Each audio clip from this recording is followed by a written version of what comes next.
Le temps se couvre, mais l'humeur reste excellente sur le plateau de l'usine extraordinaire, ici même au MUSEM, sur l'esplanade du J4, avec mon nouvel invité, Jacques-Thierry Monti, le directeur régional PACA d'EDF. Bonjour. Bonjour à vous. Bonjour et merci d'être avec nous. Vous avez le sourire, même si Merci. le temps est fait un peu grise mine. C'est l'idée de rencontrer tous ces jeunes gens là qui sont présents aujourd'hui. En tout cas, EDF a voulu jouer le jeu et être présent ici à l'usine extraordinaire. Oui, après ce que nous avons traversé hier, nous ne pouvons qu'avoir le sourire aujourd'hui. Je crois que c'est quelque chose de tout à fait naturel, même s'il y a quelques nuages en fin de soirée, mais on a retrouvé le soleil dans nos cœurs. Alors vous êtes un partenaire majeur de l'usine extraordinaire. C'est important de donner un éclairage sur le visage réel qu'est celui de l'industrie française. Et après, on va venir évidemment sur EDF. Oui, tout à fait. C'est très important parce que depuis plusieurs années, on milite pour que l'industrie retrouve non pas celle de noblesse, parce qu'on a une industrie extrêmement puissante, mais elle est encore trop méconnue, notamment du grand public, des jeunes, dans la diversité de ses métiers, dans la diversité de ses technologies, dans la richesse de ces technologies, et dans la représentation que le grand public peut en avoir. Et donc, on avait pris nous-mêmes l'initiative, il y a 4 ans, de créer un forum, un événement ici à Marseille, pour justement mettre l'accent sur l'importance qu'a l'industrie dans l'économie régionale. Et on est très heureux cette année d'accueillir l'usine extraordinaire qui nous permet d'adresser un autre public, le grand public, les enfants, les scolaires. Alors, le scolaire, c'est collégiens, étudiants, à un moment où on doit orienter l'attractivité est importante à travailler. Voilà, et de leur faire découvrir tous ces événements, c'est vraiment quelque chose de formidable. Puis on a une région où évidemment le poids d'EDF est considérable. Tout à fait. On compte notamment la centrale EDF Ponto, celle de Saint-Chamas. Les installations sont multiples et variées. Au directeur régional que vous êtes. Exactement. EDF, c'est pratiquement 8000 emplois sur cette région administrative. Donc c'est pratiquement le deuxième employeur privé de la région. EDF, c'est effectivement le premier producteur d'électricité renouvelable dans ce territoire. C'est le premier producteur d'électricité tout court. Voilà, donc on a une place de leader en matière d'énergie. Et cette place de leader, elle nous amène effectivement à prendre un certain nombre d'initiatives. Donc on parlait juste à l'instant de l'usine extraordinaire, juste pour rappeler qu'on est cofondateur à Paris de l'usine extraordinaire, avec d'autres grands industriels, et que c'est tout naturellement qu'on a répondu positivement à leur proposition de décentraliser l'événement qui avait eu lieu au Grand Palais et de venir ici à Marseille. Voilà. Alors quand vous avez commencé à décrire les activités d'EDF, vous avez commencé par les énergies renouvelables, avant même de citer l'électricité et l'EDF. C'est tout un signe de transition énergétique que vous voulez, c'est une carte que vous voulez jouer dans le groupe. Alors tout à fait, effectivement, même si on revendique haut et fort notre positionnement dans le nucléaire, je crois qu'il faut garder à l'esprit qu'aujourd'hui, à l'heure actuelle, le mix électrique français d'EDF est un atout formidable pour la France et pour les régions françaises, puisqu'on produit avec le parc d'EDF en France le kilowattheure avec 17 grammes de CO2 émis. 17 grammes de carbone, donc quasiment une neutralité carbone. Exactement. Pour donner un chiffre de référence, la moyenne européenne, c'est 350 grammes de CO2 émis par kilowattheure.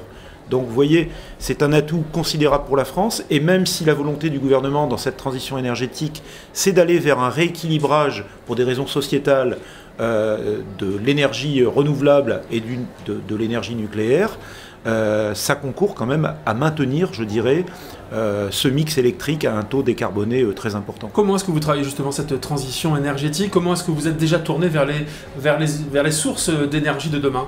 Alors déjà, on dispose déjà en France d'une chance phénoménale, c'est le parc hydraulique français. Il ne faut jamais oublier de le rappeler, l'énergie hydraulique, c'est la première des énergies hydrauliques. Et si je l'ai cité en premier, ce n'est pas par hasard, puisque dans notre belle région, nous n'avons pas de centrale nucléaire, ou tout du moins on a un petit bout de pied avec la centrale du Tricastin. Cadarache. Voilà, non, Tricastin. Cadarache, c'est un centre de recherche du CEA. Vous avez raison. Mais nous avons surtout les équipements hydroélectriques sur la Durance et le Verdon. Et c'est l'équivalent de Saint-Chamas. Et il faut savoir que cette chaîne, c'est l'équivalent de 2 réacteurs nucléaires en France.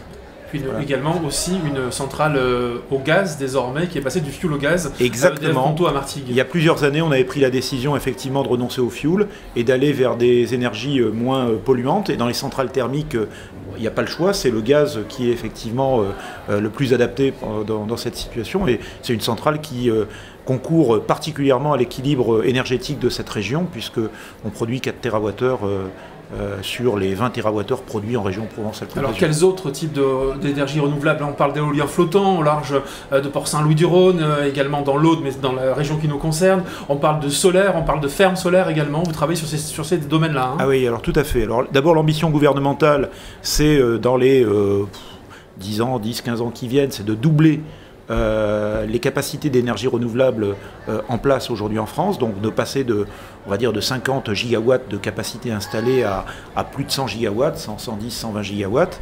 Donc voilà, c'est d'amener la part d'énergie renouvelable qui alimente les entreprises, les collectivités, les Français à 40% à peu près, au lieu de 20% à peu près aujourd'hui dans le dessin actuel.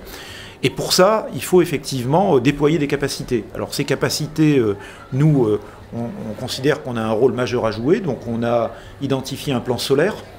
Un plan solaire pour le groupe, c'est pas loin de 30 gigawatts d'installés de solaire en France dans les 15 ans qui viennent. C'est un objectif. Avec quelle part dans la région notamment? Alors aujourd'hui, dans la région, on a, au niveau national, on a à peu près moins de 10 gigawatts d'installés de solaire. Si on veut réussir cette transition énergétique pour aller à 50% nucléaire, 50% renouvelable, on a fait un rapide calcul et on considère qu'il faudrait développer 120 gigawatts, 12 fois ce que l'on a aujourd'hui en France en parc solaire. Il faudrait faire pratiquement 12 fois ça pour atteindre cet équilibre. L'enjeu est énorme. Et donc, en région, notre action, c'est d'essayer de mobiliser les collectivités, les industriels, les particuliers. Partout où on peut mettre un petit panneau photovoltaïque, ou un grand champ, c'est une bonne chose. C'est un message finalement d'espoir à ces jeunes qui sont autour de nous là finalement que vous les délivrez, parce qu'ils vont vous demander des comptes, ces jeunes gens, effectivement, parce qu'on est tous un peu responsables de l'environnement dans lequel on vit. Bien sûr. Alors, on a tous l'ambition de réussir, mais il y a aussi dans leur formation à apprendre aussi les modèles économiques. Et, la responsabilisation. Notamment. Exactement. Et je crois qu'il faut toujours rappeler une certaine forme de réalité. La situation, réalité technologique, ambitionner 100% renouvelable, c'est bien, sauf que si on n'a pas du stockage industriel, je ne parle pas de quelques piles, oui, ou de quelques petites batteries, exactement, on ne saura pas intégrer ces énergies renouvelables. Donc il y a un chemin technologique, il y a une courbe d'expérience, il est pris, il y a énormément d'investissements qui se font en la matière, et on est sur la bonne voie. La bonne voie, c'est 2050, la neutralité carbone. C'est ça les ambitions du gouvernement, c'est ça les ambitions des États, puisqu'il y a eu la COP21 qui a été un véritable catalyseur de prise de conscience des États. Et donc, ça peut paraître un temps long, mais c'est le temps nécessaire pour arriver à une maturité technologique, économique, pour parvenir à cette neutralité. Écoutez, on verra bien dans les semaines qui viennent, dans les mois qui viennent, dans les années qui viennent, puisque 2050, l'horizon est assez loin. Merci d'avoir été notre invité sur ce plateau de l'usine extraordinaire, Jacques-Thierry Monty, le directeur régional Provence-Alpes-Côte d'Azur d'EDF, qui était donc notre invité. Merci beaucoup. Merci à vous.